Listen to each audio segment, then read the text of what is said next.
За энэ бол хүнсний ногоо YouTube сүгийнхаа ээлжит бичлэгийг та бүхэндээ хүргэж байна.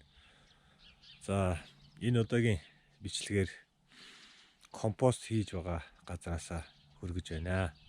За өнөөдөр 2022 оны 4 сарын 26-ны өдөр. Урд өдөр нь хүйтэж, баг зэрэг цас орж, шөндөө хасах 12 хим хөрч хүйтэж хонсон байгаа.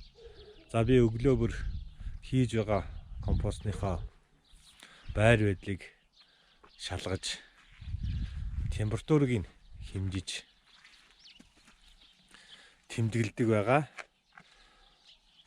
За өнөө өглөөний температур та бүхэн харж байгаа. Нэмэх 48 хэмтэй байна. За ингээд компостоо баг зэрэг ухаж үзүүлье.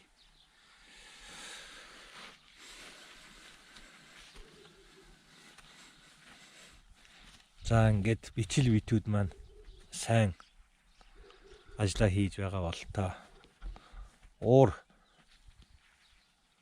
савшиж байгааг та бүхэн харж байна. За компост хэрхэн хийх талаар мөн ямар түүхий дээр хийх зэрэг сонирхолтой бичлэгүүдийг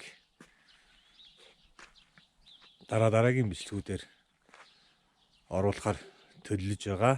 Та бүхэн энэ сувгтаа лайк дарж, subscribe хийж хонх товчоо дараараа. Ингээд дараагийн бичлэгээр уулзтлаа. Баяр таа.